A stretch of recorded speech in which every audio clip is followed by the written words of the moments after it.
नमस्कार, बहुत बहुत स्वागत है आपका स्थित प्रज्ञ के इस चैनल पर। आज हम एक प्रसिद्ध सिद्धांत के विषय में जानेंगे जो है सत्कार्यवाद। सत्कार्यवाद सांख्य दर्शन का सुप्रसिद्ध सिद्धांत है। परीक्षा की दृष्टि से भी यह बहुत बहुत आवश्यक टॉपिक है। सत्कार्यवाद को समझने के लिए पहले हमें कुछ आवश्यक शब्दावली को जान लेना चाहिए। तो सबसे पहले है सत। सत्कार्यवाद में सबसे पहला शब्द सत है। तो सत का अर्थ होता है सत्ता, अस्तित्व या विद्यमान या एग्जिस्टेंस। तो ये होता है सत, कि किसी भी चीज की सत्ता है तो फिर हम उस चीज को सत कहेंगे। कारण क्या होता है? कोई भी वस्तु जिससे कुछ उत्पन्न होता है वो कारण होता है।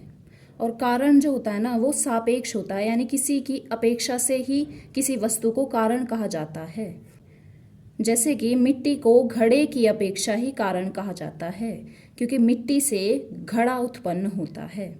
तो इसीलिए मिट्टी जो है वो कारण है और घड़ा कार्य है, यानी जो उत्पन्न होता है उसे कार्य कहते हैं।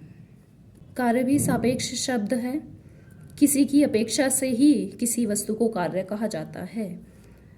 मिट्टी की अपेक्षा से घड़े को कार्य कहा जाता है। इसे हम एक और उदाहरण से भी समझ सकते हैं कि बीज से वृक्ष उत्पन्न होता है। तो यहाँ पर जो बीज है वो कारण हो गया और जो वृक्ष है वो यहाँ पर कार्य हो गया।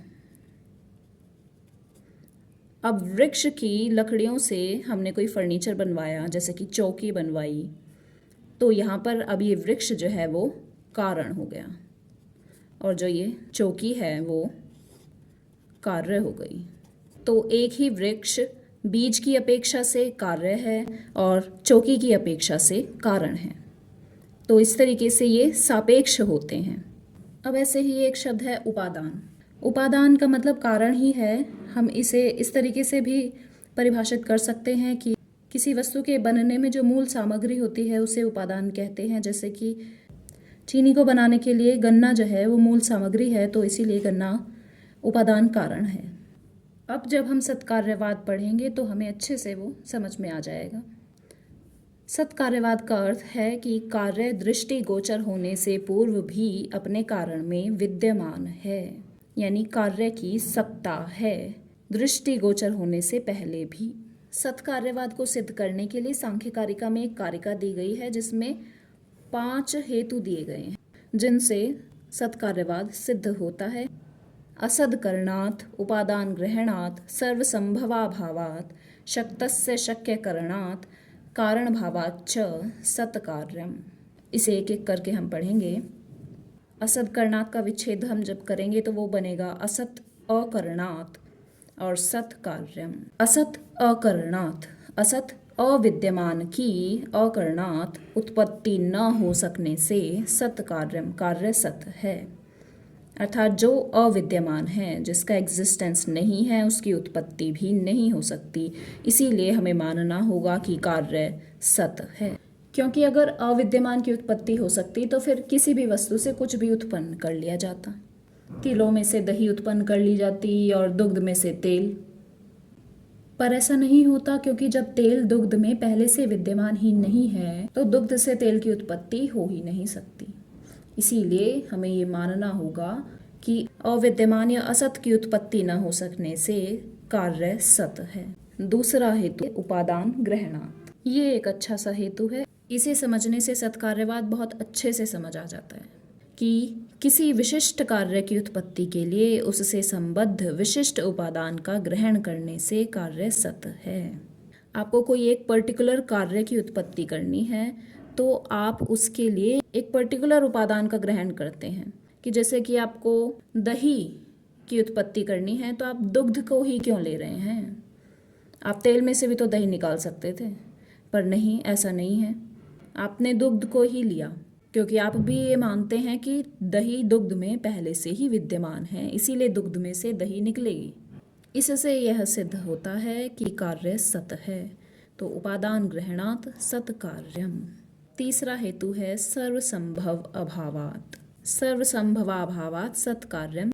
सर्वसंभवाभावात् का संधि विच्छेद हम करेंगे तो बनेगा सर्वसंभव अभावात्। इसे हम ये कह सकते हैं कि सभी कारणों में से सभी कार्यों की उत्पत्ति न हो सकने से यह सिद्ध होता है कि कार्य सत है।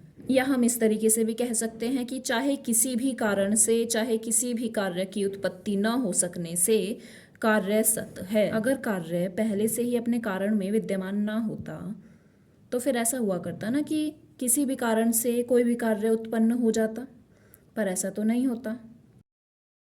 अगर ऐसा होता तो बालू में से तेल निकल जाता और तेल में से दही, पर ऐसा तो नहीं होता। तो इसीलिए हमें मानना होगा कि कार्य कारण में पहले से ही विद्यमान है। सत्कार्यवाद की सिद्धि के लिए अगला हेतु है शक्तस्य शक्य करणात्। इस हेतु को समझने के लिए हमें पहले दो शब्दों का अर्थ जान लेना चाहिए। शक्त कारण का ही एक दूसरा नाम है।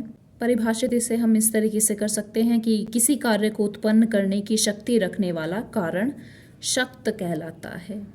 मतलब तिलों में जैसे कि तेल उत्पन्न करने की शक्ति है तो तिल जो है शक्त कहलाएंगे। और शक्य का अर्थ होता है जिसे उत्पन्न करने की शक्ति कारण में है, यानी कि तेल को उत्पन्न करने की शक्ति तिलों में है तो इसीलिए तेल जो है शक्य कहलाएगा।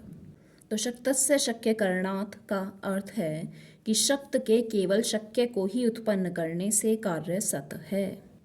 कि शक्त में केवल और केवल शक्य को उत्पन्न करने की शक्ति है, तिलों में केवल तेल को उत्पन्न करने की शक्ति है। और वो जो शक्ति है ना, उस शक्ति का अर्थ यही है कि तेल जो है वो तिलों में पहले से ही विद्यमान है, इसीलिए तेल तिलों में से निकल सकता है। तो शक्त केवल शक्य को उत्पन्न करता है और किसी को नहीं, इसीलिए कार्य सत है। जिस कारण में जो उत्पन्न करने की शक्ति है वह कारण केवल उसी को उत्पन्न करता है, इसीलिए कार्य सत है। अब अंतिम हेतु देखते हैं। कारण भावात् च सत्कार्यम। कारण भाव, कारण भावात् का अर्थ है कि कार्य के कारणात्मक, कार्य के कारण भाव वाला होने से, अर्थात कार्य के कारण से अभिन्न होने से कार्य सत है। कार्य जो होता है वो कारणात्मक होता है। कारण में जैसे गुण है वैसे ही कार्य में भी गुण होते हैं। इसे हम इस तरीके से भी कह सकते हैं कि वो अपने कारण से अभिन्न होता है। वास्तव में यदि देखा जाए तो जो कार्य होता है वो अपने कारण का एक विकसित रूप होता है। जैसे जो दही है वो दुग्ध का एक विकसित रूप है, तो दही इस विकसित रूप को प्राप्त करने से पहले भी अपने कारण दुग्ध रूप से सत है। तो हमें मानना ही होगा कि फिर कार्य सत है, क्योंकि दही से पहले दुग्ध तो सत है और जो दही है वो अपने कारण यानी दुग्ध का ही एक विकसित रूप है। तो इसीलिए मानना होगा कि दही भी सत है, यानी कि कार्य सत है। तो इस प्रकार सिद्ध होता है कि कार्य दृष्टिगोचर होने से पूर्व भी अपने कारण में विद्यमान है।